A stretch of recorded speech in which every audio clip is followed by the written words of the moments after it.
Good morning, friends. So impromptu. Was not planning to film this morning, but I had a little bit of time before I have to leave for work, and look what arrived yesterday. It had taken like several weeks for them to pack and ship it, and I was kind of like waiting with bated breath for it to come. And it did, and I used several of the things this morning, and anyway, basically I just thought that I would show you what I got and tell you some of the first impressions of the things I tried this morning. And there was a bit of a sense of urgency to get this video filmed. I mean, I wasn't even sure I was gonna do it, but I'm gonna return one of the things today and exchange it for something else. So why don't I just show you what I got? I feel like I exercised restraint. This is coming on the heels of my anti-haul. If you haven't seen that and are looking for kind of steeling yourself against the crazy marketing and consumerism that's going to happen between now and the end of December, I recommend watching that. The feedback seemed to be really good. Thank you so much to everyone that left just such like thoughtful, amazing comments on that video.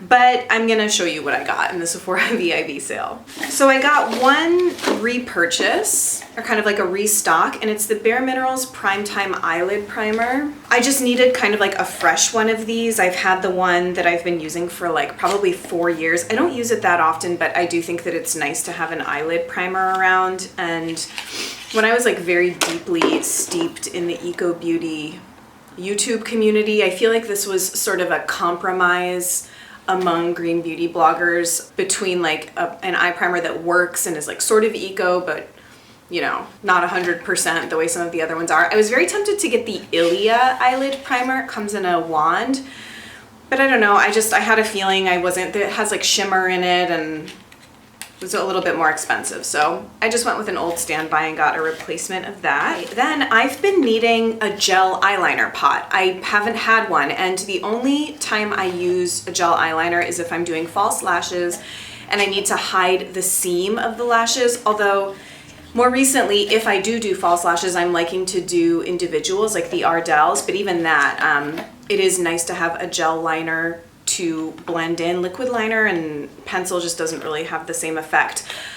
For years I had been using the MAC fluid line. Yeah, isn't it in Black Track, I think it's called, and it dried out within this last year. So I just decided to go with the Tarte Clay Pot. I kind of scoured all the brands on the websites that I regularly shop from, and nothing like struck my fancy. There was another brand on Sephora that I was considering. It was kind of like a niche brand. I'm blanking on the name. But anyway, yeah, I just went for the Tarte one. I think this one is probably fine. Jane Iredale was another brand I was considering, and the Aaron's Faces gel liners were another I was considering, but I kind of, you know, I went with the path of least resistance and just threw this into my VIB order. Okay, now we get to the exciting stuff. Now, this was kind of like my splurge item from this sale, and it was a total impulse thing. I was like maybe gonna get another Viseart palette, which doesn't even make a lot of sense for me because I don't really wear eyeshadow. I was watching Stephanie Nicole's VIB buying guide, and this came up. I was like, I think I need that. And I put it in my cart.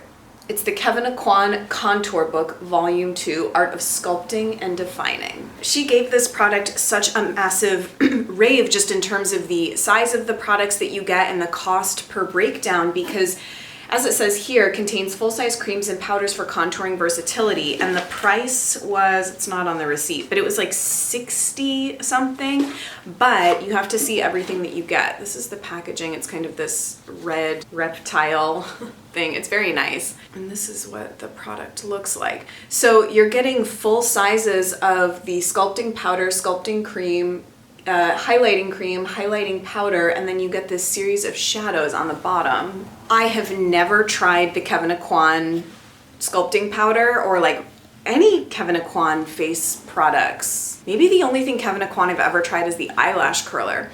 So I kind of on a whim decided to buy this. Bought it with the intention that I wasn't sure I was gonna keep it. So I used the sculpting cream this morning as well as the candlelight cream, and I have to tell you, that was one of the main reasons I was like, oh, I want to film. I have no idea if it will translate on camera, but I was so happy with how my makeup came out. I am also wearing a little bit of the Au Naturel blush in Pink Champagne, but I just thought that this combination of products, I don't know, really liked it on my skin. And in fact, I felt like the Candlelight cream was almost like showing up like a dupe for the old Well People Bio Brightener formula on my skin. Now granted, this is very like golden looking, yellow looking, and golden looking in the palette, but I don't really feel like it shows up as such on my face. The old Well People Bio Brightener formula is very champagne looking, and I would say it's like slightly glossier looking on the skin, but shimmer that's in at least the cream version of the Candlelight powder is super finely milled, and I was just like, oh my gosh. I went with the sculpting cream this morning just to try that one out, and I just kind of stamped it kind of slightly under my cheekbone and blended up with a Real Techniques Expert face brush.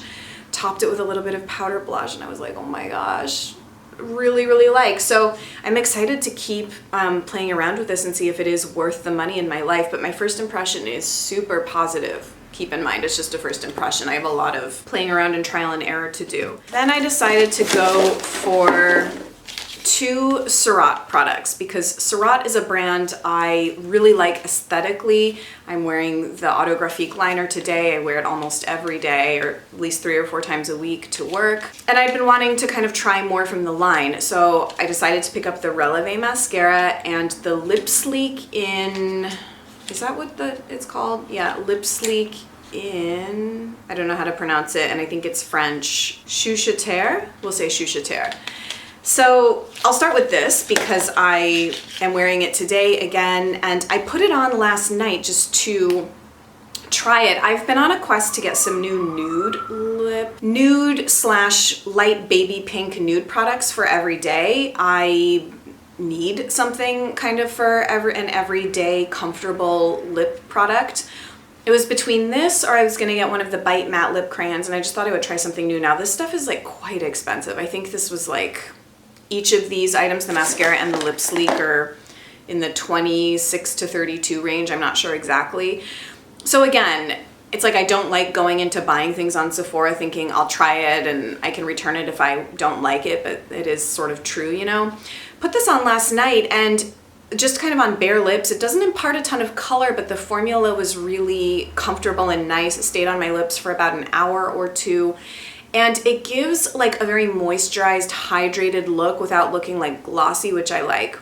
So then this morning I put down some Red Apple lipstick lip liner in Natural and topped it with this, and I thought it was kind of like my current ideal daytime nude. It's already like wearing off a little bit though, actually, so I would say the longevity is not fantastic. But I'm, so far, first impression, again, very positive. We'll see. This will be sort of like a workhorse, so I'll get a feel within the next couple of weeks, like how much I like it, sort of reapplied throughout the day and stuff like that. I do wish it had a little bit more pigment. It could just be this color that's not terribly pigmented, but the formula I'm really enjoying. It has 0 scent, which I appreciate so much. I feel like a lot of high-end conventional luxury lip products have scents that I just think are gross. So no scent, super comfortable. Now the mascara is the thing that I'm going to be returning. So you could say it didn't work out. This is in the shade Noir. I think it only comes in 1 shade. You know, I should have known, honestly, but my sort of curiosity got the better of me. I knew that the wand for this product is the type of wand that just doesn't work for the kind of lashes that I personally like. It's one of these.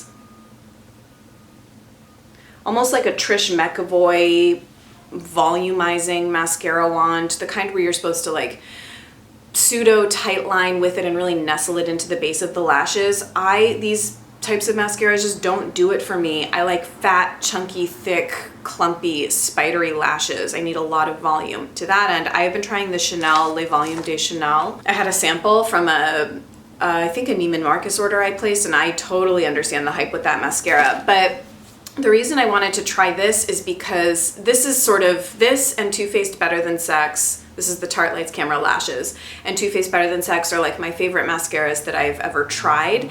And I just keep repurchasing this over and over, and I hate the packaging, truth be told. I don't like it.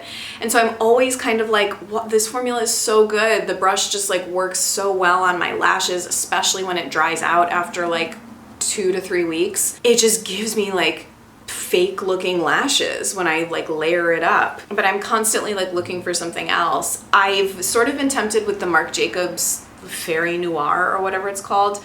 That packaging is ridiculous. It's so bulky. So I was very curious with this sort of like sleek, beautiful packaging. Surratt is just on point branding for me, but the formula, no, especially for the price. I think it's like $32. So I'm going to go return this to Sephora today on my lunch break, and I'm just gonna pick up another Tarte Lights Camera lashes and call it a day.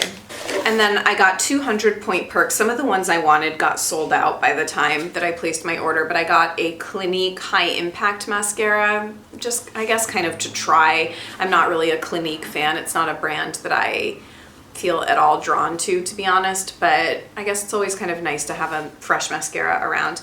And then the Bare Minerals Statement Matte Liquid Lipstick in the shade VIP. Said that with such skepticism. It's a pretty color. It's almost kind of like a strawberry red, like a red with some pink undertones to it. I like that actually.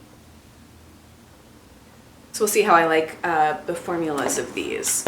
And that's it. That's a lot of restraint, right? I'm not really looking for anyone to justify my shopping habits, but I tried to be very deliberate and thoughtful about what I wanted to buy. These were sort of the things I wanted to add into my life. I do wish I had gotten another beauty blender. That would have been nice to have. But otherwise, yeah, I'm super happy with the Lip Sleek and the Kem Naquan book. So more to come. I hope you enjoyed this quick video. I have to go jet to work, but hope you're having a great day or weekend or whenever it is. I'll upload this and I'll see you soon. Bye. In the darkness, that's when I'm